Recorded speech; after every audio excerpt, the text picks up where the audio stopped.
नमस्कार साथियों, आप सभी का मेरे इस YouTube चैनल पर एक बार फिर स्वागत और अभिनंदन है। तो एक दिन की देरी के साथ ही सही, लेकिन मैं हाजिर हूँ आपके सामने SST अर्थात सामाजिक ज्ञान विषय का मॉडल पेपर लेकर। हमेशा की तरह जैसा मैं कहता आया हूँ, ये मेरा मॉडल पेपर SIRT जो संस्था है राजस्थान की उदयपुर में, उसके द्वारा जारी किए गए ब्लूप्रिंट पर आधारित है। और पेपर की पूरी संभावना है कि वो ब्लूप्रिंट पर आधारित हमारे मॉडल पेपर के अनुसार ही होगा। अब ये मत सोचना कि सर हिंदी में एक प्रश्न 16वां जो प्रश्न था वो पाठ्यक्रम से बाहर का आ गया था, तो उसके बोनस अंक मिल जाते हैं, क्योंकि कोविड के कारण 30% जो पाठ्यक्रम में कमी की गई है उसी के अनुसार मैंने पाठ्यक्रम की कटौती के पश्चात जो जारी किया गया पाठ्यक्रम था उसके आधार पर मैंने ब्लूप्रिंट निकाला था और उसी के आधार पर ये पेपर सेट किया है। आप चिंता न करें, इसी के अनुसार रहेगा। तो मैं शुरू करता हूं हमेशा की तरह पहले प्रश्न संख्या 1 से। और आप जानते हैं कि प्रश्न संख्या 1 में 15 प्रश्न बहुविकल्पी आएंगे, अर्थात ABCD वाले प्रश्न या काखा जो भी है उसके हिसाब से आएंगे। तो शुरुआत करते हैं पहले प्रश्न के साथ। पहला प्रश्न देखिए, भारत का प्रथम गवर्नर जनरल था। तो ये प्रश्न थोड़ा कंफ्यूजिंग है, यहां बच्चे गड़बड़ कर जाते हैं। आप जानते हैं कि सन 1600 में ईस्ट इंडिया कंपनी भारत आई थी व्यापार करने के उद्देश्य से। धीरे धीरे उसने हमारे यहाँ की देश की जो रियासत थी उन पर अधिकार जमाना शुरू किया और बंगाल पर उन्होंने लगभग अधिकार कर लिया था 1700 तक पहुंचते पहुंचते। और 1773 में एक रेगुलेटिंग एक्ट आया जिसमें जो गवर्नर का पद था, क्योंकि ईस्ट इंडिया कंपनी का अधिकार था बंगाल पे, तो उसका नाम कर दिया गवर्नर जनरल। तो वारेन हेस्टिंग उस समय गवर्नर थे। तो बंगाल के प्रथम गवर्नर जनरल कौन थे? Warren Hastings. वो भारत के नहीं थे, ध्यान रखना। फिर 1883 में जाके एक एक्ट आया था जिसमें बंगाल का जो गवर्नर जनरल था उसको नाम बदलकर भारत का गवर्नर जनरल कर दिया था। और उस समय गवर्नर जनरल कौन थे? Lord William Bentinck. तो भारत के प्रथम गवर्नर जनरल वारेन हेस्टिंग्स को नहीं माना जाएगा, किसको माना जाएगा? लॉर्ड विलियम बेंटिंग को। ध्यान रखना, बंगाल के प्रथम गवर्नर जनरल थे कौन? Warren Hastings. भारत के कौन थे? Lord William Bentinck. और ध्यान रखना कि भाई फिर 1857 की आपको पता है ये क्रांति हुई, जो उसको प्रथम स्वतंत्रता संग्राम भी आप कह सकते हैं। तो 1857 की विद्रोह के बाद कंपनी के शासन को समाप्त कर दिया था और जो भारत था वो ब्रिटिश राज के सीधे सीधे नियंत्रण में आ गया था। फिर उन्होंने भारत सरकार अधिनियम 1858 पारित किया जिसमें गवर्नर जनरल का नाम बदलकर वायसराय कर दिया था। ठीक है, ध्यान रखना। तो लॉर्ड कैनिंग भारत के प्रथम वायसराय थे। कौन? Lord Canning. इसको याद रखना भाई, लॉर्ड कैनिंग प्रथम वायसराय थे। इसको भी पूछ सकता है भाई, लॉर्ड कैनिंग। तो इसमें ऑप्शन क्या आ जाएगा? द। अब चलिए, शेरे मैसूर के नाम से जाना जाता है। शेरे मैसूर के नाम से टीपू सुल्तान को जाना जाता है। और इसके पीछे कहानी आप लोगों को पता है कि एक पुर्तगाली मित्र के साथ वो शिकार खेलने गए थे, तो अचानक उनकी बंदूक नीचे गिर गई और कटार भी गिर गई थी और शेर ने आक्रमण कर दिया था। तो वो निहत्थे शेर से लड़े थे और उन्होंने कटार उठाकर जैसे तैसे और शेर को मार दिया था। तो तब से उनको शेर मैसूर के नाम से जाना जाता है। ठीक है भाई। अब तीसरा प्रश्न देखिए, राजस्थान के जिस जिले में जनसंख्या घनत्व सर्वाधिक है वह है। तो आपको जैसा पता ही है कि राजस्थान में सर्वाधिक जो जनसंख्या घनत्व है वो जयपुर जिले का है। और सबसे कम कौन सा है? जैसलमेर का। ध्यान रखना भाई, सबसे कम किसका है? जैसलमेर का।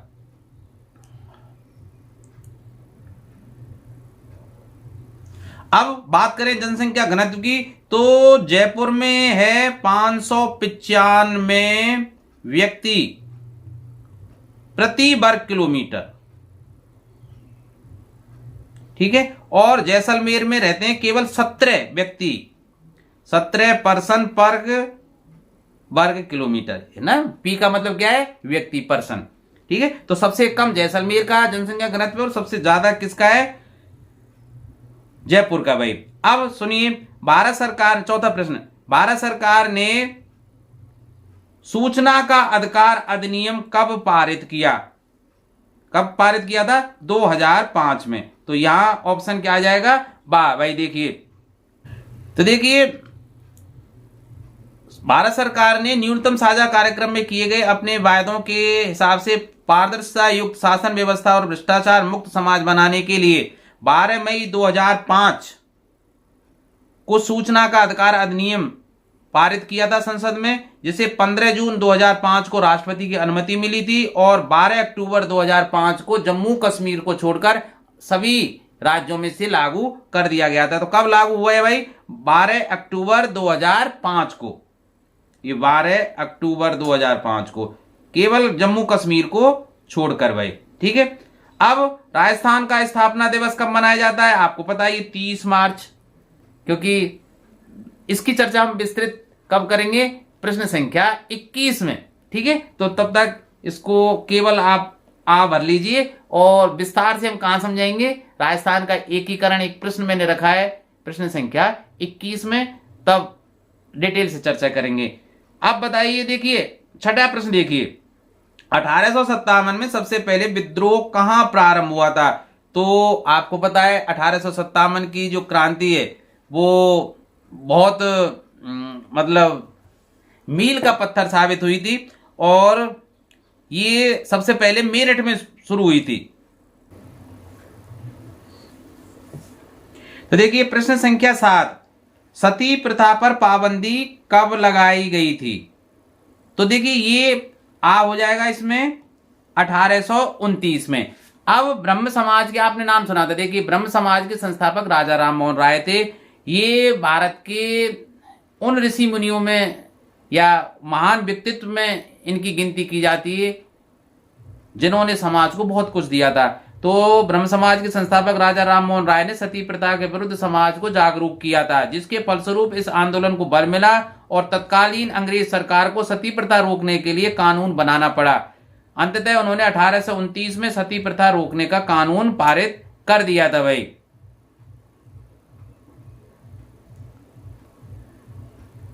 अब सती प्रथा आप जानते ही हैं। सती प्रथा में क्या है कि पति की मृत्यु के पश्चात पत्नी को उसके साथ जलकर मरना पड़ता था, सीधी सी बात है। और कुछ महिलाएं तो स्वेच्छा से सती होती थी, कुछ महिलाओं को जबरदस्ती चिता के साथ बैठा दिया जाता था। तो ये कब लागू हुआ भाई? 1829 में। कानून बनाने में सर्वाधिक महत्वपूर्ण भूमिका होती है। देखिए कानून बनाने में संसद की सर्वोपरि महत्वपूर्ण भूमिका होती है संसद की। क्यों? क्योंकि सबसे पहले कोई भी कानून संसद में ही बनता है। लोकसभा या राज्यसभा में कानून पहले पारित होगा, फिर उसके पश्चात दूसरी, जैसे राज्यसभा में पारित हो गया तो फिर लोकसभा में पारित कराना पड़ता है, और दोनों सदनों से पारित होने के पश्चात जब राष्ट्रपति उस पर साइन कर देता है, हस्ताक्षर कर देता है, उसके पश्चात ही वो अमल में लाया जा सकता है। तो सबसे ज्यादा महत्वपूर्ण भूमिका कौन सी है? अब आप कहेंगे साहब राष्ट्रपति की क्यों नहीं? अरे राष्ट्रपति जी साइन तो तब करेंगे जब दोनों सदन उसको पारित करेंगे, राज्यसभा और लोकसभा। तो सबसे ज्यादा महत्वपूर्ण भूमिका किसकी होती है? संसद की। भारतीय संविधान का जनक किसे कहा जाता है? BR अम्बेडकर को। डॉक्टर अम्बेडकर को भारतीय संविधान का जनक कहा जाता है। और आप एक बात और ध्यान रखना कि भारतीय संविधान को बनाने में 2 वर्ष 11 माह 18 दिन लगे थे भाई। अब देखिए प्रश्न संख्या 10वां, राज्यसभा में कुल कितने सदस्य होते हैं? तो मैं आपको बता दूं कि अनुच्छेद 80 में राज्यसभा के सदस्यों की अधिकतम संख्या 250 निर्धारित की गई है। वर्तमान में जो राज्यसभा के सदस्यों की संख्या वो 245 है, जिसमें 12 सदस्य राष्ट्रपति द्वारा, ठीक है, नाम क्या किया जाता है? 12 सदस्यों का जो निर्धारण है वो किसके द्वारा किया जाता है? राष्ट्रपति के द्वारा किया जाता है। अर्थात 12 सदस्यों को चुनने का अधिकार केवल और केवल राष्ट्रपति को, जो ऐसे नहीं अपनी मर्जी से करें।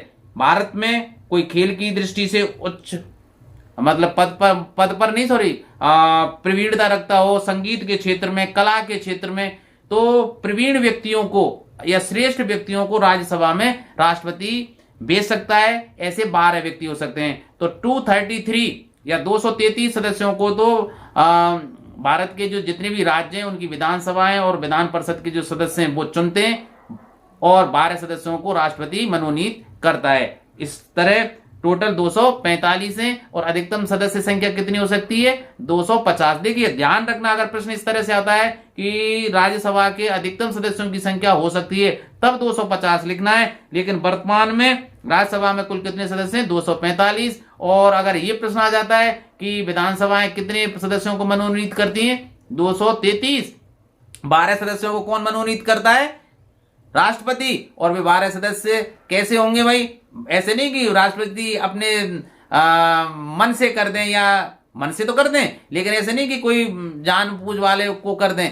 वो व्यक्ति अपने क्षेत्र के विशेषज्ञ होने चाहिए, जैसे सचिन तेंदुलकर को किया गया था एक बार, लता मंगेशकर जी को किया गया था, ठीक है। तो संगीत हो, खेल हो, कला हो, इनके भी विशेषज्ञ होने चाहिए भाई। अब देखिए 11वें प्रश्न देखिए, किसी क्षेत्र विशेष में लोगों के आने जाने को क्या कहा जाता है, प्रवास कहा जाता है। तो इसमें आ जाएगा भाई, निम्न में से हुरडा सम्मेलन की अध्यक्षता किसने की थी। ध्यान रखना, हुरडा सम्मेलन की अध्यक्षता किसने की। तो मैं हुरडा सम्मेलन के बारे में बता देता हूं भाई। मराठा शक्ति पर अंकुश लगाने और राजपूताना पर मराठों के संभावित आक्रमण को रोकने के लिए जयपुर के सवाई जयसिंह के प्रयासों से 17 जुलाई 1734 को हुरडा एक स्थान का नाम है जो भीलवाड़ा जिले में है भाई, नामक स्थान पर राजपूताना के शासकों का एक सम्मेलन आयोजित किया गया था, जिसे इतिहास में हुरडा सम्मेलन के नाम से जाना जाता है। और मैं एक बात बता देता हूं, प्रथम हुरडा सम्मेलन जब हुआ था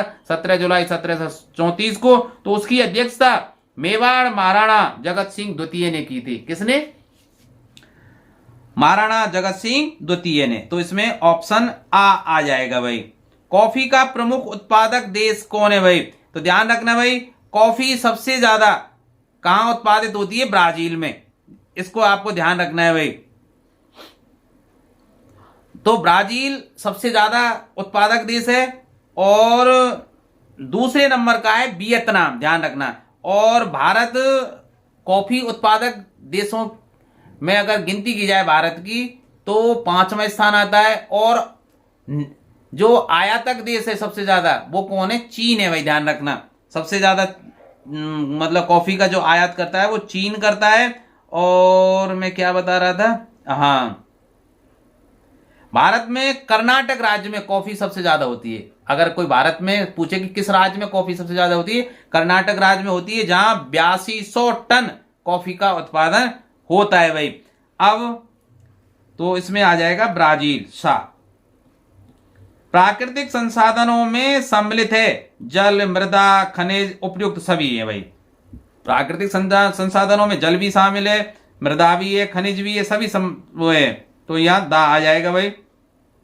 राजस्थान में 1857 की क्रांति का प्रारंभ सर्वप्रथम कहां हुआ था। ध्यान रखें भाई, राजस्थान में जो 1857 की क्रांति का प्रारंभ 28 मई 1857 को, कब, 28 मई 1857 को नसीराबाद छावनी के 15वीं बंगाल नेटिव इन्फेंट्री के सैनिकों द्वारा हुआ था।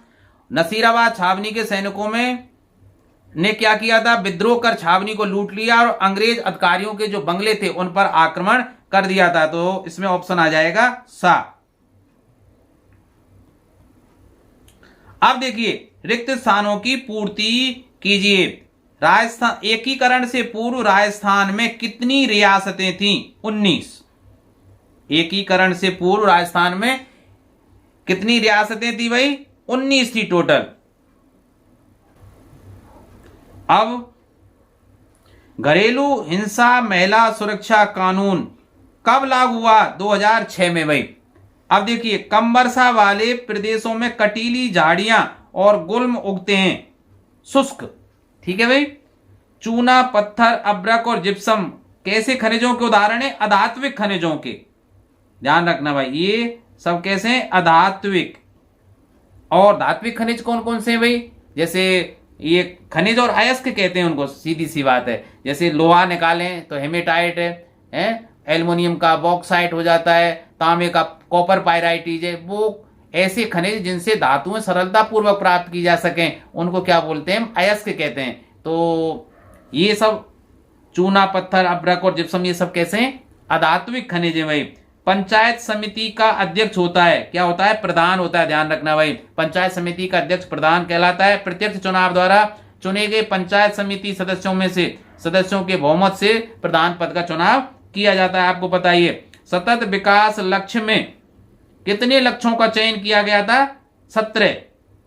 ध्यान रखना भाई, वो आप यहां मत सोचना एकीकरण से पूर्व राजस्थान में कितनी रियासतें थी, 19, कंफ्यूजन मत हो जाना। और ये प्रश्न कौन सा है कि सतत विकास लक्ष्य में कितने लक्ष्यों का चयन किया गया, 17। अब देखिए, ने कार्यपालिका और विधायिका की शक्तियों पर अंकुश लगाया है, किसने, न्यायपालिका ने। तो भाई जो मंत्री और नेता हैं इनको कार्यपालिका कहेंगे, और ठीक है, विधायिका में नौकरशाही आ जाते हैं। तो इन पर नियंत्रण कौन करता है, न्यायालय करता है। ठीक है, अगर ये कोई गलत कार्य करते हैं तो हम न्यायालय में इनके विरुद्ध जा सकते हैं। अब देखिए, असम के आदिवासी में काम करने के लिए जाने जाते हैं। भाई असम तो चाय बागानों के लिए प्रसिद्ध है, ठीक है, असम और सिक्किम चाय बागानों के लिए प्रसिद्ध है, तो ये चाय बागान आ जाएंगे भाई, चाय बागानों। ठीक है, अब चलते हैं। देखिए, तो पहले देख लिया, पहले प्रश्न में 15 ऑब्जेक्टिव प्रश्न थे, दूसरे प्रश्न में 8 कैसे थे, रिक्त स्थान की पूर्ति वाले। अब ध्यान रखना, प्रश्न संख्या 3 में 7 प्रश्न ट्रू और फॉल्स के आएंगे, सही और गलत वाले आएंगे। कितने, 7। तो इस तरह से 15 और 8 23 और 7 30 नंबर हो जाते हैं। बहुत सरल है भाई, ठीक है। तो देखिए, बिरसा का जन्म एक संथल परिवार में हुआ था, गलत, क्योंकि आपको पूरा नाम अगर बिरसा का याद होगा तो बिरसा मुंडा परिवार में हुआ था। ठीक है, तो बिरसा का जन्म मुंडा जनजाति के गरीब परिवार में हुआ था। इनके पिता का नाम सुगना पूर्ति था और माता का नाम कर्मी पूर्ति था। ठीक है, और इनका जो जन्म वो हुआ था उली हातू गांव में हुआ था, जो वर्तमान में कहां है, झारखंड में है भाई, ध्यान रखना, उली हातू गांव में। तो बिरसा मुंडा क्या थे, एक लोकनायक और मुंडा जनजाति के एक आदिवासी स्वतंत्रता सेनानी थे। 19वीं शताब्दी की शुरुआत में आदिवासियों के हित की रक्षा के लिए वो ब्रिटिश शासन से भी भिड़ गए थे, ध्यान रखना भाई। अब दूसरा चलिए, टीपू सुल्तान बंगाल का नवाब था, गलत, कहां के थे, मैसूर। अरे प्रश्न संख्या 2 देखिए, मैं दिखा देता हूं, ऑब्जेक्टिव प्रश्न का प्रश्न संख्या 2, शेरे मैसूर के नाम से विख्यात हैं टीपू सुल्तान, तो बंगाल के नहीं थे। ठीक है, बाल विवाह निषेध अधिनियम 1829 में पारित किया गया, गलत, ये भी। कब पारित किया गया था, 1929 में। कब पारित किया गया था बाल विवाह अधिनियम, 1929 में। और चूंकि उस समय मतलब बाल विवाह बहुत ज्यादा होते थे, बचपन में ही शादियां कर दी जाती थी, तो इसको नियंत्रण में करने के लिए और ये लागू हुआ था भाई। तो देखिए इसे इसमें क्या था कि विवाह योग्य आयु लड़कियों के लिए 14 वर्ष और लड़कों के लिए 18 वर्ष निर्धारित की गई थी। और इसके प्रायोजक हरविलास शारदा थे, इसलिए इसको शारदा अधिनियम से भी जाना जाता है। और वर्तमान स्वरूप में जब लड़कियों की शादी की उम्र 18 वर्ष और लड़कों की 21 वर्ष है, इसको कब लागू किया गया था, 1 नवंबर 2007 को। ठीक है भाई, ठीक है। और इसको क्या कहा जाता है, बाल विवाह निषेध अधिनियम 2006। वर्तमान जो है कब लागू हुआ था, 1 नवंबर 2007 को भाई। तो ये भी गलत है भाई। समानता का अधिकार भारतीय संविधान में दिया गया एक नीति निर्देशक तत्व है, गलत है भाई। समानता का अधिकार तो क्या है, एक मौलिक अधिकार है, तो ये भी गलत है भाई। ठीक है, समानता का अधिकार क्या है, एक मौलिक अधिकार है। मौलिक अधिकारों की विस्तृत चर्चा हम प्रश्न संख्या 19 में करेंगे। ठीक है, तो देखिए, परमाणु ऊर्जा का एक गैर परंपरागत स्रोत है, बिल्कुल सही है भाई। अब देखिए, परंपरागत स्रोतों में क्या आता है भाई कि लकड़ी, कोयला, पेट्रोल, डीजल, ये सभी क्या है, ऊर्जा के परंपरागत स्रोत हैं। अब ये कैसे हैं भाई, इनको हम नवीकरण नहीं कर सकते, अर्थात उनको रिफिल नहीं कर सकते। लकड़ी ये जल गई तो जल गई, कोयला है, पेट्रोल है, तेल है, ये जल गई तो जल गई।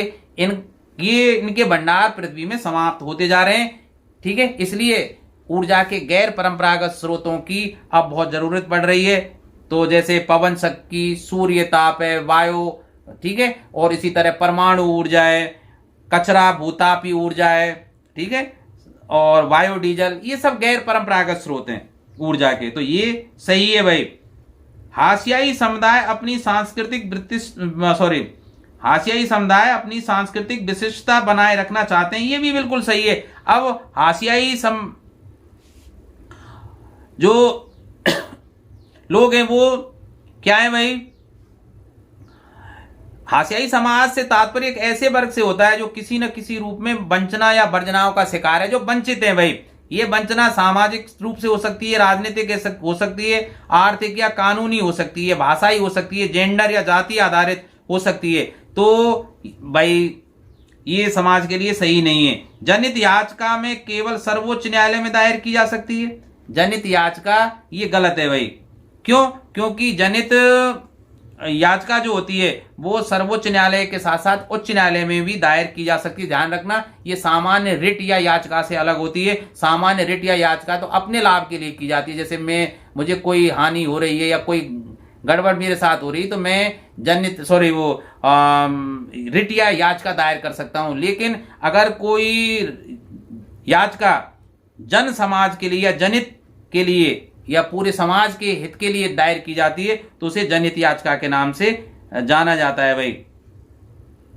तो ध्यान रखना भाई, जनहित याचिका सर्वोच्च न्यायालय के साथ साथ उच्च न्यायालय में भी दायर की जा सकती है। अब ध्यान रखना भाई, प्रश्न संख्या जो 4 है उसमें 5 मैचिंग के लिए आएंगे, मिलान करने के लिए। तो अब जैसे बात करें महाराणा प्रताप हवाई अड्डा, आपको पता है महाराणा प्रताप हवाई अड्डा कहाँ है? उदयपुर में, जिसको डाबोक हवाई अड्डा भी कहते हैं। तो उदयपुर कहाँ है भाई? तो का मिलान कहां से हो जाएगा? सी से। तो मैं यहां लिख देता हूं इसकी मैचिंग सी से। आप महाराणा प्रताप हवाई अड्डे के सामने सी लिख देना या उदयपुर लिख देना, ठीक है, तो मैचिंग हो जाएगी। विश्व में तांबे का अग्रणी उत्पादक देश चिली है भाई। विश्व में सबसे ज्यादा तांबे का जो उत्पादन है वो चिली देश में होता है। तो कहां है? चिली, ये रहा भाई, ठीक है। तो ये ई के साथ मैचिंग हो गई इसकी। तो मैं बता देता हूं आपको, दक्षिणी अमेरिका में ये चिली देश विश्व में सबसे बड़े तांबे के भंडार घर है भाई, और अनुमानित 200 मिलियन टन तांबा यहां मौजूद है भाई। और भारत में अगर पूछा जाए तो कौन सा राज्य तांबे के लिए सबसे ज्यादा है? झारखंड भाई। भारत में झारखंड राज्य का तांबा उत्पादन में प्रथम स्थान है, ठीक है। और अगर राजस्थान की बात करें तो झुंझुनू जिला, जहां खेतड़ी में तांबे की खान है, झुंझुनू जिले में खेतड़ी में तांबे की खान है भाई। आवानेरी का मंदिर भाई, अब आवानेरी कहां है? राजस्थान के दौसा जिले में। दौसा आपको पता है जयपुर से लगभग 65 किलोमीटर की दूर है। तो दौसा जिले में एक ऐतिहासिक ग्राम है आवानेरी, ध्यान रखना भाई, जो अपने पुरातत्व अवशेषों के लिए प्रसिद्ध है।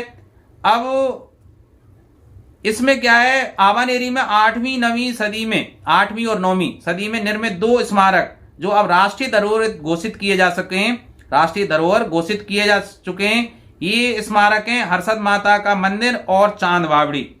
तो ध्यान रखना, आवानेरी का मंदिर कहां है भाई? दौसा में, ये ए। तो इसकी मैचिंग ए के साथ। मृदा अपरदन को रोकना, मृदा अपरदन को बांध बनाकर या चट्टानों के द्वारा रोका जा सकता है। तो इसमें बी हो गया भाई। राजा राममोहन राय अभी बताया था, ब्रह्म समाज के संस्थापक थे भाई राजा राममोहन राय। तो इसमें ऑप्शन क्या आ जाएगा? डी आ जाएगा। तो इस तरह से आप मैचिंग कर सकते हैं। ध्यान रखना भाई, इसको ध्यान से सुन लेना भाई। अब प्रश्न संख्या 5 पर पहुंचते हैं। अब आपको पता है कि 5, 6, 7, 8 और 9 ये सभी अति लघुत्तरात्मक प्रश्न हैं, जो 10 से 15 शब्द या 1 वर्ड में आप इसका आंसर दे सकते हैं, और प्रत्येक 1 अंक का रहेगा। तो देखिए, रॉबर्ट क्लाइव ने हिंदुस्तान के नक्शे तैयार करने का काम किसे सौंपा था? जेम्स रेनेल को, ठीक है। मैं आपको बता दूं, आप देख रहे होंगे कि ये राइटिंग मेरी नहीं है, ये हमारे वरिष्ठ साथी रंजीत जी ने तैयार किया है। उन्होंने ये लिख कर दिया था, मैं आपको इसको पढ़कर सुना रहा हूं, ठीक है। तो यूरोपीय कंपनियों के लिए प्रमुख व्यापारिक वस्तुएं कौन सी थीं? यूरोपीय कंपनियों के लिए सूती और रेशमी कपड़े, काली मिर्च, लौंग, इलायची, दालचीनी इत्यादि के लिए आई थी। वास्तविकता यह थी कि व्यापार के नाम से आई थी, लेकिन इनका मुख्य उद्देश्य भारत जो उस समय सोने की चिड़िया था उसको लूट कर ले गई आरामखोर। भारतीय संसद के कितने अभिन्न अंग हैं? देखिए, भारत की जो संसद है वो हमें ऐसा लगता है कि लोकसभा और राज्यसभा से मिलकर बनी है, लेकिन नहीं, ये अधूरी है जब तक राष्ट्रपति को इसमें शामिल ना किया जाए। क्योंकि लोकसभा और राज्यसभा कोई भी नियम कानून बना ले, जब तक राष्ट्रपति जी के साइन नहीं होंगे, माननीय राष्ट्रपति जी के साइन से पहले वो नियम और कानून निष्प्रभावी रहता है। उनके हस्ताक्षर के उपरांत ही वो नियम या कानून प्रभावी ढंग से लागू हो पाता है। तो भारतीय संसद के 3 अभिन्न अंग हैं भाई, राज्यसभा, लोकसभा और राष्ट्रपति जी। मिश्रित कृषि क्या है? अब देखिए, मिश्रित कृषि तो अपने आप पता लग रहा है, मिश्रित अर्थात हर चीज मिली हुई है। तो जब भूमि का उपयोग भोजन के लिए करें, ध्यान रखें, भूमि का उपयोग भोजन के लिए करें, पशुओं के चारे के लिए करें और पशुपालन के हेतु किया जाता है। 3 चीजों में किया जाए, भोजन के लिए, पशुओं के चारे के लिए और पशुपालन के लिए जब भूमि का उपयोग किया जाए तो यह मिश्रित कृषि कहलाती है। याद रख लेना परिभाषा को ढंग से। विश्व में बॉक्साइट का सबसे बड़ा उत्पादक देश कौन सा है? ऑस्ट्रेलिया भाई। अब आपको पता है बॉक्साइट किसका है? इसके एल्यूमिनियम का। और बॉक्साइट का जो सूत्र है, चलिए मैं बता भी देता हूं, Al2O3 एल्यूमिनियम ऑक्साइड होता है 0.2H2O। ये क्रिस्टलन जल होता है। ये साइंस की बात है ना, जब कक्षा 9 और 10 में आप पहुंचेंगे आप वहां पढ़ेंगे कि बॉक्साइट अयस्क से एल्यूमिनियम धातु का निष्कर्षण कैसे किया जाता है। ठीक है, तो अब आ जाइए भाई लघुत्रात्मक प्रश्न। ठीक है, जो 10 से शुरू होकर कहां तक जाएंगे भाई, और आपके 17वें प्रश्न तक जाएंगे। ठीक है, तो देखिए 10वां प्रश्न देखिए, प्लासी के युद्ध में नवाब सिराजुद्दौला की पराजय के क्या कारण थे? कोई 3 कारण लिखने हैं भाई। प्लासी के युद्ध में नवाब सिराजुद्दौला, तो देखिए पहला कारण क्या था कि नवाब सिराजुद्दौला को उसके सेनापति मीर जाफर ने धोखा दिया था। अपनों ने धोखा दिया यार, जब तक अपने धोखे ना दें तब तक कोई कैसे आपको हरा सकता है। दूसरा कारण क्या था भाई? नवाब की सेना अनुशासित तथा प्रशिक्षित नहीं थी। बहादुर हो, लेकिन जब तक अनुशासन नहीं है, प्रशिक्षित नहीं है, तब तक भाई युद्ध कैसे जीत सकती है। नंबर 3, जो क्लाइव था उस समय का मालिक ईस्ट इंडिया कंपनी का या अंग्रेज सेनापति के, सिराजुद्दौला की अपेक्षा एक योग्य सेनापति था।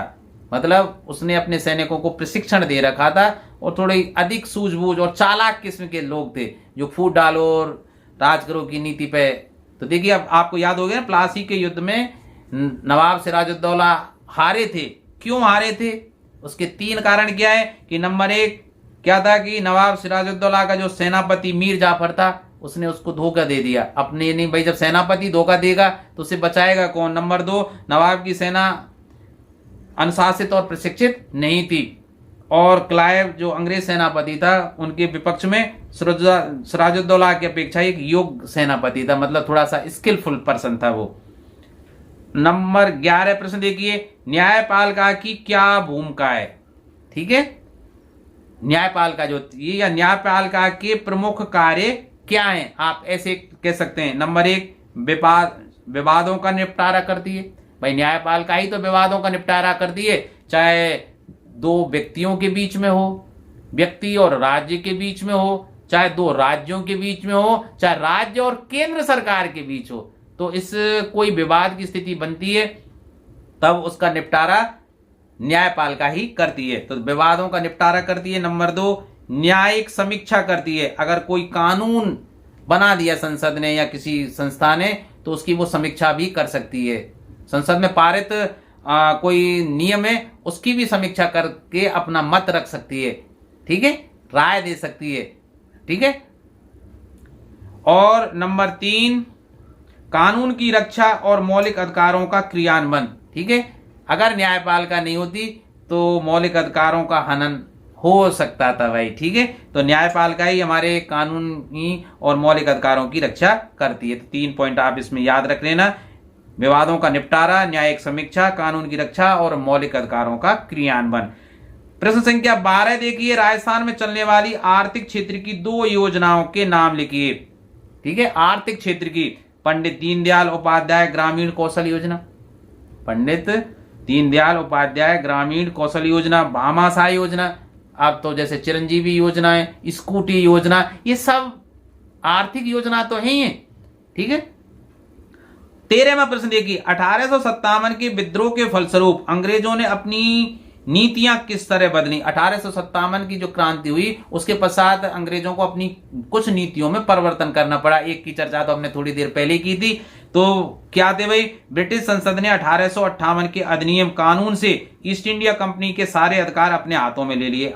देखिए 1857 की क्रांति के समय तक पूरे अधिकार ईस्ट इंडिया कंपनी के थे। ईस्ट इंडिया कंपनी का ही कोई व्यक्ति गवर्नर जनरल के रूप में यहाँ कार्य कर रहा था। तो 1857 का विद्रोह जो बहुत सशक्त साबित हुआ, तो उसके फलस्वरूप अंग्रेजों ने क्या किया, उसकी महारानी ने सारे अधिकार ईस्ट इंडिया कंपनी के समाप्त करके पूरे अधिकार अपने हाथ में ले लिया, अर्थात पूरा जो भारत का नियंत्रण था वो अपने हाथों में ले लिया था इंग्लैंड वालों ने। ब्रिटिश मंत्रिमंडल में एक सदस्य को भारत मंत्री के रूप में नियुक्त किया गया। एक भारतीय व्यक्ति को अपने मंत्रिमंडल में भी जगह देखने लगे, अर्थात एक उपनिवेश बना लिया भारत को अंग्रेजों ने। नंबर 3, सेना में भारतीय सिपाहियों की संख्या घटाने तथा यूरोपीय सिपाहियों की संख्या बढ़ाने का फैसला किया गया, क्योंकि 1857 का जो विद्रोह भारतीय सैनिकों ने किया था। ठीक है, तो फिर क्या किया कि भारतीय सैनिकों की संख्या को घटाया जाए और यूरोपीय जो व्यक्ति हैं उनकी जो भर्ती सैनिकों के रूप में की जाए, ये मुख्य निर्णय किया गया। तो 3 निर्णय थे, एक तो ईस्ट इंडिया कंपनी का शासन समाप्त करके पूरी शासन व्यवस्था अपने अधिकारों मतलब अपने अधिकार में ले लिया महारानी ने, मतलब ब्रिटिश लोगों ने। दूसरा, भारत जो मुख्य था, जो आपको याद रहेगा कि भारतीय सैनिकों की जो संख्या है उसको घटाया जाए और यूरोपीय सदस्यों की संख्या को बढ़ाया जाए, और एक भारतीय व्यक्ति को मंत्रिमंडल में उन्होंने शामिल कर लिया था। तो देखिए 14वां प्रश्न देखिए, साइबर सुरक्षा के उपाय बताइए। साइबर सुरक्षा जानते हैं हम, नेट का हम भरपूर प्रयोग कर रहे हैं, हर चीज में प्रयोग कर रहे हैं, सारी चीजें वेबसाइटों पर मौजूद हैं। तो कभी कभी आपने देखा होगा कि उसकी वेबसाइट हैक हो गई, क्रैश हो गई, या उस पर हैकर्स ने कब्जा कर लिया। तो ऐसी स्थिति में हम ना पहुंचे, हमारा माल देखिए उसका बिल्कुल खाते में सारे पैसे निकाले या उसकी सूचनाएं सारी डिलीट कर दी, ऐसी स्थिति ना बने। तो इसको रोकने के लिए साइबर सुरक्षा के लिए क्या क्या उपाय हम कर सकते हैं कि नंबर 1, साइबर सुरक्षा हेतु हमें अपने पासवर्ड व एटीएम पिन कोड को समय समय पर बदलते रहना चाहिए। जिस भी वेबसाइट पे आप काम करते हैं, जो भी आपके काम की है, चाहे यूट्यूब है, व्हाट्सएप है, फेसबुक है, या आपका एटीएम का जो पिन है, या आप नेट बैंकिंग का प्रयोग कर रहे हैं, उसका जो पासवर्ड है, लॉगिन पासवर्ड है, उसको समय समय पर बदलते रहना चाहिए। और पासवर्ड स्ट्रॉन्ग पासवर्ड बनाना चाहिए, अर्थात ऐसे नहीं कि अपनी जन्म तिथि, अपने नाम का, जो हैकर्स आसानी से ढूंढ लेते हैं, क्योंकि आपकी सूचनाएं आपके फेसबुक और अन्य जो मीडिया चाहे नेटवर्क हैं, चाहे फेसबुक है, व्हाट्सएप, उन पे मौजूद है जन्म तिथि, और वो आपकी देख लेंगे। आप कहीं सरकारी कर्मचारी तो वो देख लेंगे। तो ऐसा ना करें भाई, अपना नाम या जन्म तिथि को पासवर्ड ना बनाएं कभी भी। तो ऐसा बनाएं कि कोई क्रैक ना कर सके, और पहला 1-2 अक्षर कोई कभी कैपिटल रखिए, कुछ अक्षर कुछ स्मॉल रखिए, कुछ स्पेशल कैरेक्टर्स का प्रयोग कीजिए, जैसे @ क्वेश्चन मार्क, कॉमा, इनका प्रयोग कीजिए। ठीक है, स्ट्रॉन्ग पासवर्ड बनाइए और इनको समय समय पर बदलते रहिए। फिर नंबर 2 क्या है, ये तो नंबर 1 हो गया। नंबर 2 क्या है, किसी भी व्यक्ति को फोन या ईमेल पर व्यक्तिगत जानकारी नहीं दें। कोई आपसे कहे कि साहब आपकी लॉटरी लगी है या कुछ और लगा है, आपको कुछ पैसों का प्रलोभन दे, तो कभी भी भूलकर अपने एटीएम का पिन नंबर या एटीएम नंबर या आधार कार्ड की नंबर या जन्म तिथि जैसी सूचनाएं कभी भी ना दें भाई। नंबर 3, अपने कंप्यूटर या लैपटॉप या जो मोबाइल है उस पर आप लेटेस्ट एंटीवायरस सॉफ्टवेयर का प्रयोग करें, क्योंकि वो फिशिंग मेल डालते हैं। ठीक है, उनकी वो डिटेक्ट कर लेता है। नंबर 15, महिलाओं को घरेलू हिंसा से अपनी सुरक्षा हेतु पारित 2 कानून बताइए। देखिए, घरेलू हिंसा से महिलाओं की सुरक्षा हेतु सुरक्षा अधिनियम 2005 लागू किया गया था। घरेलू हिंसा में भाई पति भी शामिल हो सकता है और सास ससुर ननद इवन बच्चे भी शामिल हो सकते हैं किसी व्यक्ति मतलब महिलाओं से। तो इनके खिलाफ 2005 में एक अधिनियम लागू किया गया था घरेलू हिंसा से, नंबर 1। और नंबर 2 क्या है, हिंदू उत्तराधिकार संशोधन अधिनियम 2005। तो ये 2 कानून ऐसे हैं जो घरेलू हिंसा से महिला को सुरक्षा प्रदान कराते हैं। अब देखिए मनरेगा का पूरा नाम और उसका मुख्य उद्देश्य क्या है, सब जानते हैं भाई इसको। तो मनरेगा क्या है, महात्मा गांधी राष्ट्रीय ग्रामीण रोजगार गारंटी योजना, मनरेगा, ठीक है। उसका मुख्य उद्देश्य क्या है, ग्रामीण परिवारों को वर्ष में न्यूनतम 100 दिन का रोजगार उपलब्ध कराना भाई, ठीक है। और अब ध्यान रखना ये 17वां प्रश्न था। अब आप कहेंगे साहब 15 के बाद 17 क्यों, क्योंकि मैं यहां गलत प्रश्न संख्या डाल गया था, तो कोई बात नहीं। तो 16वां जो प्रश्न है वो आपके मानचित्र से संबंधित आएगा और संभावना ये पूरी है कि राजस्थान का मानचित्र आपसे भरवाए। तो देखिए अब यहां देखिए राजस्थान के मानचित्र में सूती वस्त्र उद्योग के 3 स्थल को दर्शाना है, भीलवाड़ा, जयपुर और ब्यावर, ठीक है। तो राजस्थान का नक्शा आप लोगों ने देखा है, कब देखा है बताइए, नहीं देखा है तो चलिए दिखाते हैं। तो देखिए भाई आप इस नक्शे को ध्यान से देखिए, ध्यान से देखना है आपको, और इसको इतना ध्यान से देखिए कि आपको ये याद हो जाए लगभग। देखिए राजस्थान की राजधानी जयपुर ही है भाई, ये जयपुर है और जिला भी है, ठीक है। तो जयपुर आपको यहां भरना है, भर देंगे ना भाई नक्शे में, ठीक है। फिर भीलवाड़ा है, देखिए भीलवाड़ा ये रहा भाई, तो देखिए यही तो दर्शा रहा है भीलवाड़ा, जयपुर और ब्यावर। अब देखिए ब्यावर कहां है, अजमेर में है भाई। तो देखिए ब्यावर इस जगह है, ये बिल्कुल भीलवाड़ा और उसके यहीं है भाई, तो यहां ब्यावर, ठीक है। तो भीलवाड़ा, जयपुर और ब्यावर आप दर्शा देंगे ना, देख लिया आपने ध्यान से, कंफर्म बताइए, देख लिया। चलिए तो देख लिया, तो मैं अब आपको एक खाली नक्शा दे रहा हूं और ईमानदारी से इसमें भरिए कहां है भाई, भरिए। आगे समझ में नहीं आए तो बैक कीजिए वीडियो को और फिर देख लीजिए। जयपुर, भीलवाड़ा, अरे देखिए जयपुर से अजमेर मिल रहा है और अजमेर से भीलवाड़ा। अब जयपुर को देखिए भरतपुर, दौसा, जयपुर या अलवर, यहां कोने में देखिए, तो देखिए यहां ये आ गया ना, ध्यान से देखिए, ये अलवर, ठीक है, ये अलवर आ गया। ये कौन सा हो गया, जयपुर, ये अजमेर, ठीक है भाई, ये भीलवाड़ा। तो देखिए जयपुर और भीलवाड़ा हो गए और यहां ब्यावर हो गया भाई, ठीक है, देख लिया, ध्यान से रखना है। अलवर, जयपुर, अजमेर, अलवर, ये अलवर है भाई, और भरतपुर कौन सा है, ये भरतपुर है, ये धौलपुर हो जाएगा, ठीक है। तो आप याद कर लेना भाई। तो अब देखिए खंड सा, इसमें जैसा आपको पता है 18, 19, 20 और 21 चारों प्रश्न 4-4 अंक के आएंगे और चारों में ही आपको ऑप्शन दिया गया होगा, अर्थात अथवा में। तो 2 प्रश्नों में से कोई एक आपको करना होता है। तो देखिए जैसे मैंने यहां पहले प्रश्नों को लिख दिया है 18, 19, 20, 21 को, और उसके पश्चात इनके उत्तरों को विस्तार से मैंने समझाया। ध्यान रखना, उन उत्तरों को ध्यान से समझकर उनके स्क्रीनशॉट ले लेना और फिर उनको ढंग से याद कर लेना। बहुत महत्वपूर्ण प्रश्न है, पूरी संभावनाएं आ जाएंगे। जैसे पहला प्रश्न क्या है 18 में, दांडी मार्च क्या है, राष्ट्रीय आंदोलन में इसकी क्या भूमिका रही, उसका वर्णन करना है। तो दांडी मार्च की परिभाषा 1 नंबर, 3 नंबर में दांडी मार्च का राष्ट्रीय आंदोलन में भूमिका। फिर अथवा में क्या है कि स्वदेशी आंदोलन से आप क्या समझते हैं, इसके 3 प्रमुख उद्देश्य क्या थे। तो स्वदेशी आंदोलन की परिभाषा 1 नंबर की, 3 इसके जो उद्देश्य आप लिखेंगे वो 3 नंबर के, तो टोटल 4 अंक हो जाएंगे।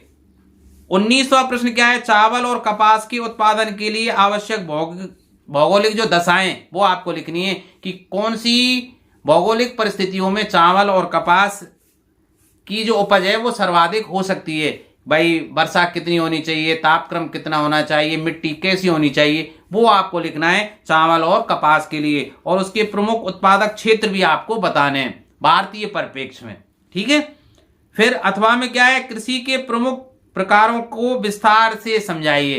कृषि के कितने प्रकार हो सकते हैं वो आपको विस्तार से समझाना है।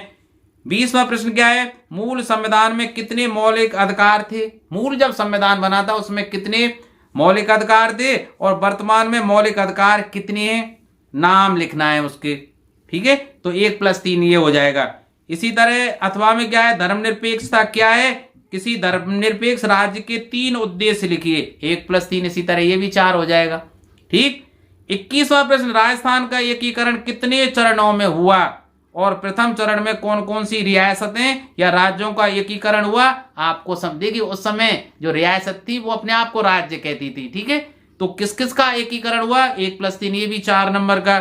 और राजस्थान के एकीकरण में चतुर्थ चरण कब से कब तक पूर्ण हुआ, तो आपको ये लिखना है कि चौथा चरण कब से कब तक पूर्ण हुआ और इस चरण को आपको विस्तार से समझाना है कि इसमें कौन कौन सी रियासतों का एकीकरण हो पाया था भाई। तो देखिए अब प्रश्न संख्या 18 के उत्तर की बात कर लेते थे। देखिए पहला प्रश्न क्या था, दांडी मार्च क्या है, राष्ट्रीय आंदोलन में इसकी भूमिका का वर्णन आपको करना है। 1 + 3 का था भाई। परिभाषा 1, राष्ट्रीय आंदोलन में इसकी भूमिका 3 नंबर की, इस तरह से 4 नंबर। तो मैंने काफी मोटे मोटे अक्षरों में इसको फॉन्ट में लिखा है भाई। तो देखिए उत्तर क्या लिखेंगे, गांधी जी और उनके अनुयायियों ने साबरमती से 240 किलोमीटर दूर स्थित दांडी तट पर, ठीक है, गुजरात में ये स्थान, बिखरा नमक इकट्ठा करते हुए नमक कानून का सार्वजनिक रूप से उल्लंघन किया था। क्योंकि गांधी जी ऐसा मानते थे कि भाई ये जब नमक पर टैक्स क्यों, जब ये भारत में ही बनता है, भारत की भूमि से इसका उत्पादन हो रहे हैं, तो उस समय वो टैक्स वसूलते थे। इसका विरोध करने के लिए ये उन्होंने दांडी यात्रा की थी। तो गांधी जी और उनके अनुयायियों ने साबरमती से 240 किलोमीटर दूर स्थित दांडी तट पर बिखरा नमक इकट्ठा करते हुए, समुद्र की जो किनारे वो बिखरा हुआ नमक था उसको इकट्ठा करते हुए नमक कानून का सार्वजनिक रूप से उल्लंघन किया था। गांधी जी की इसी यात्रा को इतिहास में दांडी मार्च के नाम से जाना जाता है, ठीक है भाई। अब राष्ट्रीय आंदोलन में इस दांडी मार्च की क्या भूमिका रही, नंबर 1, 3 पॉइंट आपको लिखने हैं कम से कम। इस यात्रा ने भारतीय समाज के सभी तरह के लोगों, चाहे वो अमीर हों चाहे गरीब हों, सभी को राष्ट्रीय आंदोलन से जोड़ा। क्योंकि सभी भारतीय एक हो गए भाई, नमक जैसी चीज पर ये अंग्रेज लोग टैक्स लगा रहे हैं, हम इनको लूट रहे हैं, तो सभी चाहे वो अमीर हों चाहे गरीब वो एक हो गए और राष्ट्रीय आंदोलन से जुड़े। यात्रा ने भारतीय समाज के सभी तरह के लोगों, अमीर और गरीब, सभी को राष्ट्रीय आंदोलन से जोड़ा भाई, ठीक है। ये दोबारा लिख गया है इसमें, सॉरी। इस आंदोलन के बाद अंग्रेजी शासन हिल गई थी, क्योंकि अंग्रेजों को ऐसी अपेक्षा ही नहीं थी कि भारतीय इतना दुस्साहस कर सकते हैं उनके सामने, और वह मानने लगी कि भारत अब स्वतंत्र हुए बिना नहीं रह सकता। इस आंदोलन में स्त्री पुरुष सभी ने बढ़ चढ़कर भाग लिया। बहुत से लोगों ने गांधी जी के समर्थन में स्थानीय स्तर पर विरोध प्रारंभ कर दिया था, जगह जगह विरोध। तो ये दांडी मार्च गांधी जी का बहुत सफल रहा और राष्ट्रीय आंदोलन में इसकी बहुत बड़ी महत्वपूर्ण भूमिका रही थी। अथवा में क्या था आपको याद है कि स्वदेशी आंदोलन से आप क्या समझते हैं, परिभाषा 1 नंबर की, 3 नंबर इसके 3 उद्देश्य आपको लिखने। तो देखिए स्वदेशी आंदोलन भारतीय स्वतंत्रता संग्राम का एक महत्वपूर्ण आंदोलन था। यह एक सफल रणनीति एवं दर्शन था। स्वदेशी का अर्थ आप जानते हैं, अपने देश में बना, स्वदेशी अपने देश में बना। बंगाल विभाजन के समय यह आंदोलन पूरे जोर पर था और इसे पूरे देश में चलाया गया था, ठीक है भाई। बंगाल विभाजन के समय 1905। स्वदेशी आंदोलन के मुख्य उद्देश्य क्या थे, इसके तहत अपने देश में बनी वस्तुओं का उपयोग करना और विदेश में बनी वस्तुओं का पूर्ण बहिष्कार करना। क्योंकि अंग्रेज क्या करते थे, हमारे देश के कच्चे माल को ले जाकर इंग्लैंड और वहां से पका हुआ माल हमें बहुत बड़ी कीमतों में बेचते थे और हमारा शोषण करते थे भाई। तो उन्होंने, देशवासियों ने क्या किया कि अपने देश में बनी चीजों का ही उपयोग करेंगे, विदेश में बनी चीजों का उन्होंने बहिष्कार प्रारंभ कर दिया था भाई। और ब्रिटिश साम्राज्यवादी ताकत को अधिक से अधिक आर्थिक नुकसान पहुंचाना। ठीक है, इसका मुख्य उद्देश्य था। दूसरा कि ब्रिटिश शासन का विरोध और स्वयं सहायता को बढ़ावा देना। भाई जब विदेशी वस्तुओं का हम बहिष्कार करेंगे तो ब्रिटिश शासन का विरोध हो रहा था और स्वयं सहायता कर रहे थे, क्योंकि स्वदेशी वस्तुओं का हम प्रयोग करने लग गए थे। इस आंदोलन के दौरान स्वदेशी उद्यमों, राष्ट्रीय शिक्षा और भारतीय भाषाओं के उपयोग को बढ़ावा दिया गया। जब सभी एक हो गए तो स्वदेशी उद्यम, जितने भी उद्यम थे, फैक्ट्रियां थी या जो भी कारखाने थे, और राष्ट्रीय शिक्षा और भारतीय भाषाओं के उपयोग को बढ़ावा दिया गया। तो तीनों मुख्य उद्देश्य आपको याद करने, स्क्रीनशॉट आप ले लेना भाई। 19वां प्रश्न क्या था, आपको याद है ना कि चावल और कपास की खेती के लिए उपयुक्त भौगोलिक परिस्थितियों का वर्णन करें। तो देखिए मैंने पहले चावल की खेती के लिए लिखे, उसके पश्चात कपास की। तो देखिए चावल भारत के अधिकांश लोगों का खाद्यान्न है, उत्तरी भारत को छोड़कर। ठीक है, उत्तरी भारत में कम लोग खाते हैं, दक्षिण भारत में तो ये प्रमुख खाद्यान्न है भाई। भारत चीन के बाद दूसरा सबसे बड़ा चावल उत्पादक देश है। नंबर 1 पर चीन है, दूसरा भारत है। चावल एक खरीफ की फसल है जिसे अक्टूबर नवंबर में बोया जाता है। ठीक है, इसे उगाने के लिए 25 सेल्सियस के ऊपर, 25 सेंटीग्रेड से ऊपर तापक्रम होना चाहिए और उस समय आर्द्रता 100 सेंटी ज्यादा होनी चाहिए, क्योंकि वहां ही बोया जाएगा ये चावल जहां जो औसत वर्षा है वो 100 सेंटीमीटर से अधिक हो। ऐसे क्षेत्र जहां वर्षा कम होती है वहां चावल सिंचाई की सहायता से उगाया जाता है। भाई ध्यान रखना, अगर वर्षा कम हो रही है तो चावल को क्या करेंगे हम, सिंचाई की सहायता से, ट्यूबवेल या उनके द्वारा इसको उगाया जा सकता है। चावल उत्तर और उत्तर पूर्वी मैदानों, तटीय क्षेत्रों और डेल्टाई प्रदेशों में उगाया जाता है। नहरों के जल और नलकूपों की सघनता के कारण आज पंजाब, हरियाणा, पश्चिमी उत्तर प्रदेश और राजस्थान के कुछ कम वर्षा वाले क्षेत्रों में भी चावल की फसल उगाना संभव हो गया है और इसके लिए काली मिट्टी सबसे उपयुक्त रहती है। तो आप इसको ढंग से पढ़ लेना। अब बात करते हैं हम कपास की। तो कपास को उष्ण जलवायु की आवश्यकता होती है, उलट है बिल्कुल भाई, उष्ण जलवायु की आवश्यकता होती है और चावल के लिए 25 सेंटीग्रेड, इसके लिए ज्यादा। पौधे वर्धन के समय 21 सेंटीग्रेड से 27 सेंटीग्रेड के बीच तापमान होना चाहिए। खिली धूप की आवश्यकता होती है। पौधों को तैयार होने के लिए कम से कम पाला रहित दिनों की लंबी वर्धन की, मतलब पाला रहित, सर्दियों में जो पता है ना ओस जैसी जम जाती है, बर्फ के कण पौधों पर जम जाते हैं, उसको पाला बोलते हैं। ठीक है, तो पाले वाली स्थिति नहीं होनी चाहिए। ठीक है, वर्षा मध्यम से हल्की की जरूरत होती है, जबकि चावल के लिए अधिक वर्षा की जरूरत होती है भाई। 50 सेंटीमीटर से 100 सेंटीमीटर के बीच की वर्षा, 50 से 80 सेंटीमीटर के बीच की वर्षा पर्याप्त रहती है, जबकि चावल के लिए 100 सेंटीमीटर कम से कम चाहिए और इसके लिए 50 से 80। भाई ध्यान रखना, कम वर्षा वाले क्षेत्रों में सिंचाई की सहायता से इस फसल को सफलतापूर्वक उगाया जा सकता है। मृदा कैसी होनी चाहिए इसके लिए, वर्षा की बात को ली, अब मृदा की। कपास विभिन्न मृदाओं में उगाई जा सकती है, परंतु दक्कन पठार की काली मृदा, जिसमें नमी बनाए रखने की क्षमता होती है, सबसे अधिक उपयोगी है। इसके लिए भी काली मृदा की जरूरत होती है भाई। यह सतलुज गंगा के मैदान की जलोढ़ मृदा में भी उगाया जा सकता है। उत्पादन के जो प्रमुख क्षेत्र हैं वो गुजरात, महाराष्ट्र, आंध्र प्रदेश, पंजाब, हरियाणा, कर्नाटक, तमिलनाडु और मध्य प्रदेश है भाई। पंजाब तथा हरियाणा में लंबी स्टेपल्स किस्म की कपास उगाई जाती है। तो आप याद रख लेंगे ना, चावल कहाँ उगाया जाता है, उत्तर पूर्वी, ठीक है, मैदानों में, तटीय क्षेत्रों में और डेल्टाई प्रदेशों में। इसके अलावा पंजाब, हरियाणा, पश्चिमी उत्तर प्रदेश और राजस्थान के कुछ भागों में नलकूपों की सहायता से उगाया जा रहा है भाई। जबकि कपास कहाँ उगाया जाता है, गुजरात, महाराष्ट्र, आंध्र प्रदेश, पंजाब, हरियाणा, कर्नाटक, तमिलनाडु और मध्य प्रदेश में भाई। अब 20वां प्रश्न, मूल संविधान में 7 प्रकार के मौलिक अधिकार थे। वो प्रश्न था ना कि मूल संविधान में कितने मौलिक अधिकार थे, वर्तमान में कितने मौलिक अधिकार हैं, इनके नाम लिखिए, ये प्रश्न था।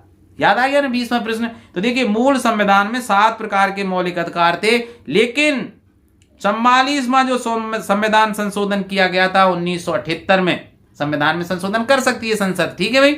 तो 1978 में 44 में जब संशोधन किया गया तो उसमें संपत्ति के अधिकार को हटा दिया गया। तो 7 मूल संविधान में थे, एक संपत्ति के अधिकार को हटा दिया गया, तो अब कितने रह गए वर्तमान में? 6। याद रहेगी ना भाई। मैंने अनुच्छेद लिख दिए, इनको आप याद करें ना करें आपकी मर्जी। जो कोष्टक में दी गई चीज इनको मत याद करना, भले अगर याद कर सकते हैं तो बहुत अच्छी बात है भाई। तो अब जो संपत्ति का जो अधिकार है उसको कानूनी अधिकार दिया गया है, मूल अधिकार नहीं है भाई, मौलिक अधिकार नहीं है। तो आज 6 मूल अधिकार हैं। तो मौलिक अधिकार कितने हैं और कौन कौन से हैं इनको मैंने लिख दिया है। समता या समानता का अधिकार जो अनुच्छेद 14 से 18 के बीच है, इनको याद मत रखना, केवल इनको याद रख लेना आप। तो दूसरा स्वतंत्रता का अधिकार, तीसरा शोषण के विरुद्ध अधिकार, चौथा धार्मिक स्वतंत्रता का अधिकार, पांचवा संस्कृति और शिक्षा संबंधी अधिकार, और छठा संवैधानिक उपचारों का अधिकार। विस्तार से चर्चा नहीं कर रहे हैं क्योंकि वीडियो बहुत लंबा हो जाएगा। अब अथवा में क्या था भाई? धर्मनिरपेक्षता क्या है और धर्मनिरपेक्ष राज्य के 3 उद्देश्य आपको लिखने थे। तो देखिए धर्मनिरपेक्षता क्या है। भारतीय संविधान में मौलिक अधिकार शामिल हैं। देखिए मौलिक अधिकार शामिल थे तो यहाँ है ना धार्मिक स्वतंत्रता का अधिकार, अर्थात राज्य का कोई धर्म नहीं है लेकिन कोई भी व्यक्ति अपने धर्म का पालन कर सकता है, वो स्वतंत्र है, किसी भी धर्म का पालन करे, किसी भी पूजा पद्धति का पालन करे। यही क्या है? धर्मनिरपेक्षता है। चलिए परिभाषा को पढ़ लेते हैं और याद हो जाएगा आपको। तो भारतीय संविधान में मौलिक अधिकार शामिल हैं। ये अधिकार बहुत महत्वपूर्ण है क्योंकि ये हमें राज्य सत्ता के साथ साथ बहुसंख्यकों के अत्याचार से भी बचाते हैं। भारतीय संविधान व्यक्तियों की उनकी धार्मिक मान्यताओं और प्रथाओं के अनुसार जीने की स्वतंत्रता देता है कि आपकी कोई भी धार्मिक मान्यता है उसके अनुसार आप जी सकते हो, क्योंकि ये उनकी व्याख्या करते हैं। इस प्रकार हमारा संविधान सभी को धार्मिक स्वतंत्रता देता है और उसे बनाए रखने के लिए भारत ने धर्म की शक्ति और राज्य की शक्ति को अलग अलग करने की रणनीति अपनाई। धर्मनिरपेक्षता वास्तव में धर्म को राज्य से अलग करना है, अर्थात राज्य का कोई धर्म नहीं होगा। अब धर्मनिरपेक्ष राज्य के 3 उद्देश्य क्या हैं? धर्मनिरपेक्ष राज्य के 3 उद्देश्य हैं। एक, धार्मिक समुदाय दूसरे पर हावी नहीं होता है, कोई दूसरे के धार्मिक मामलों में हस्तक्षेप नहीं करेगा। दूसरा, एक सदस्य एक ही धार्मिक समुदाय के अन्य सदस्यों पर हावी नहीं होते हैं। ठीक है भाई। राज्य किसी विशेष धर्म को लागू नहीं करता। राज्य किसी भी धर्म को ना तो मतलब मनाही करेगा, ना किसी को फलने फूलने में सहायता प्रदान करेगा, और ना ही व्यक्तियों की धार्मिक स्वतंत्रता को छीनता है। तो ये तीनों आप याद कर लेना भाई। 21वां प्रश्न, राजस्थान का एकीकरण कितने चरणों में हुआ? ठीक है।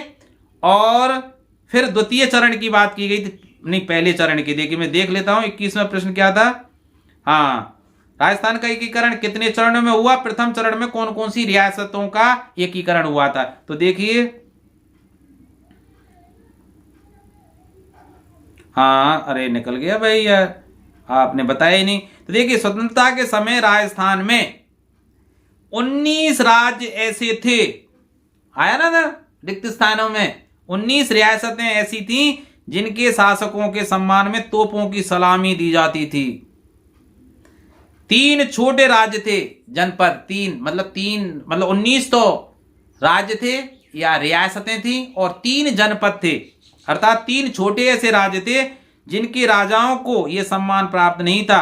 इन सभी राजाओं के अलावा अजमेर मेरवाड़ा का एक छोटा सा इलाका भी था जो सीधे अंग्रेजी शासन के नियंत्रण में था। ये सभी मिलकर एक विशाल संगठित क्षेत्र का निर्माण करना चाहते थे। अतः भारत सरकार के रियासती विभाग ने इन सभी को मिलकर एक एकीकृत राजस्थान निर्माण करने का निश्चय किया, परंतु यह काम बहुत ही सावधानी, संयम और धीरे धीरे संपन्न किया गया, क्योंकि राजा महाराजा आसानी से तो मानने वाले थे नहीं।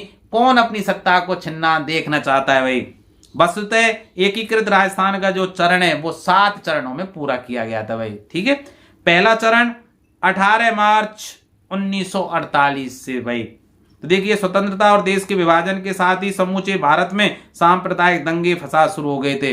जब भारत पाकिस्तान अलग हुए तो मुस्लिमों के लिए पाकिस्तान बना दिया गया, इधर से उधर व्यक्ति गए भी, मार काट भी हुई दोनों समुदायों के बीच, तो सांप्रदायिक दंगे शुरू हो गए। अलवर और भरतपुर में इसका प्रभाव कुछ ज्यादा ही रहा। मेवात इलाके में, और इन राज्यों के नरेश शांति व्यवस्था को कायम रखने में विफल हो गए 1947 में। तो भारत सरकार ने यहाँ के नरेशों को अपने अपने राज्यों की शासन व्यवस्था भारत सरकार को सौंप देने की सलाह दी कि भैया तुम पे तो कंट्रोल हो नहीं रहा है, क्यों ना भारत सरकार आपको कंट्रोल कर दे, मतलब आपके राज्यों की जनता को। चूंकि भारत सरकार की नीति विलीनीकरण अथवा सामूहिकरण की थी, सरदार वल्लभ भाई पटेल जो तत्कालीन गृह मंत्री थे वो चाहते थे कि सभी रियासतों का एकीकरण करके एक बृहद भारत की संकल्पना को साकार किया जाए। अतः ये सोचा गया कि अलवर, भरतपुर, करौली और धौलपुर, ध्यान से पढ़ लेना, अलवर, भरतपुर, करौली और धौलपुर, इन चारों राज्यों को मिलाकर एक संघ बना दिया जाए। 27 फरवरी 1948 को भारत सरकार ने उपयुक्त चारों राज्यों के नरेशों को दिल्ली बुलाया तथा उनके सामने ही संघ का प्रस्ताव रखा, जिसे सभी ने स्वीकार कर लिया। इस संघ का नाम मत्स्य संघ रखा गया। ठीक है, तो मत्स्य संघ में कौन कौन शामिल थे? पहले अलवर, भरतपुर, करौली और धौलपुर। और 18 मार्च 1948 को इसका विधिवत उद्घाटन हुआ। जब मत्स्य संघ बनाया गया तभी विलय पत्र में लिख दिया गया कि बाद में इस संघ का राजस्थान में विलय कर दिया जाएगा। इस प्रकार एकीकृत राजस्थान के निर्माण का प्रथम चरण हुआ, अथवा में क्या था? चौथा चरण। ठीक है, तो चौथा चरण कब हुआ था? 30 मार्च 1949 को, जब केवल जयपुर, अब केवल कौन कौन रियासतें रह गई थी जो शामिल नहीं हुए थे राजस्थान में? जयपुर, जोधपुर, बीकानेर और जैसलमेर के राजा शेष रह गए थे। उनके विलीनीकरण अथवा सामूहिकरण में विलंब का एकमात्र कारण यही रहा कि भारत सरकार इस उधेड़-बुन में फंसी रही कि उन्हें संयुक्त राजस्थान में सम्मिलित किया जाए अथवा 3 सीमांत राज्यों जोधपुर, बीकानेर और जैसलमेर को मिलाकर एक केंद्रीय शासन क्षेत्र के रूप में रखा जाए, क्योंकि इन तीनों की सीमाएं पाकिस्तान से सटी हुई थी। अतः सुरक्षा की दृष्टि से इसे लंबे सीमांत की रक्षा एक कठिन समस्या थी, परंतु स्थानीय जनता की भावना और शेष राजस्थान के साथ संयुक्त होने की थी। अतः भारत सरकार को अपना विचार बदलना पड़ा और 14 जनवरी 1949 को सरदार पटेल ने बृहत्तर उद्घाटन में भी बेहतर राजस्थान की घोषणा हुई भाई, और इसका उद्घाटन भी सरदार पटेल के हाथे हुआ। 15 मई 1949 को मत्स्य संघ का शासन दायित्व भी बृहत्तर राजस्थान को हस्तांतरित कर दिया, अर्थात मत्स्य संघ जो बना था प्रथम चरण में उसको भी इसमें मिला दिया गया भाई। इसका उद्घाटन तत्कालीन रियासती गृह मंत्री सरदार वल्लभ भाई पटेल ने किया। यह राजस्थान राज्य का एक अंग बन गया। बीकानेर रियासत ने सर्वप्रथम भारत में विलय किया। यही 30 मार्च आज राजस्थान की स्थापना का दिवस मनाया जाता है। इस कारण इस दिन को हर साल राजस्थान दिवस के रूप में मनाया जाता है। 30 मार्च को राजस्थान दिवस, जो ऑब्जेक्टिव प्रश्नों में था। एकीकरण का चौथा चरण पूरा हुआ था। ठीक है भाई, तो इसी के साथ मैं इस वीडियो को यहीं विराम देता हूं और आशा करता हूं आप लोगों को ये पसंद आया होगा। ध्यान रखना, मैं दूसरा, तीसरा, ये 3-4 वीडियो में लेकर आ रहा हूं जिससे अलग से आपको पढ़ने की जरूरत नहीं पड़े। और हाँ, इंग्लिश मीडियम के छात्रों के लिए भी मेरा काम चल रहा है और मैं बहुत अच्छा वीडियो लेकर आ रहा हूं इंग्लिश मीडियम के लोगों के लिए अलग से। जैसे ऑब्जेक्टिव के 15 प्रश्न आ रहे हैं, तो मैं क्या करूंगा, 15 प्रश्न की बजाय कम से कम 40 या 50 प्रश्न रखूंगा, जिससे ऑब्जेक्टिव प्रश्न उन्हीं में से सारे के सारे आ जाएं। इसी तरह जैसे 8 नंबर के आपका दूसरा प्रश्न होता है, तो मैं उसमें भी 30-40 रख दूंगा। तो ऐसे करूंगा कि अलग से आपको पढ़ने की जरूरत ना पड़े। तो थोड़ा इंतजार रखिए, मतलब करिए, धैर्य रखिए और चैनल को सब्सक्राइब कर लीजिए, क्योंकि भाई मैं वैसे नहीं कह रहा, जो लोग वीडियो देख रहे हैं उनमें से 87.9% ऐसे हैं जिन्होंने चैनल को सब्सक्राइब नहीं किया है। थोड़ा सा यार विश्वास, खुशी भी रहती है कि चलो मेरे चैनल को सब्सक्राइब कर लिया, नहीं तो इससे होता भी क्या है। ठीक है, तो आप लोग प्लीज वीडियो को यार लाइक कर दें, सब्सक्राइब कर लें, मित्रों को शेयर कर दें। यार कितनी बातें आपसे चाह रहा हूं मैं ना, इतनी नहीं चाहना चाहिए वैसे, इतना स्वार्थी भी लोग मतलब अपने आप को नहीं होना चाहिए। पर चलिए कोई बात नहीं, अपनों से तो बातें कही जाती हैं, अपनों से तो कोई काम की बोलते हैं तो आप क्या बुरा मानोगे? नहीं मानेंगे, मुझे विश्वास है। लाइक, सब्सक्राइब, शेयर और यार प्यारी सी एक कमेंट भी कर दो। इसी तरह आप पढ़ते रहिए, मस्त रहिए और आबाद रहिए, खुश रहिए। अगले वीडियो तक अलविदा कहूं या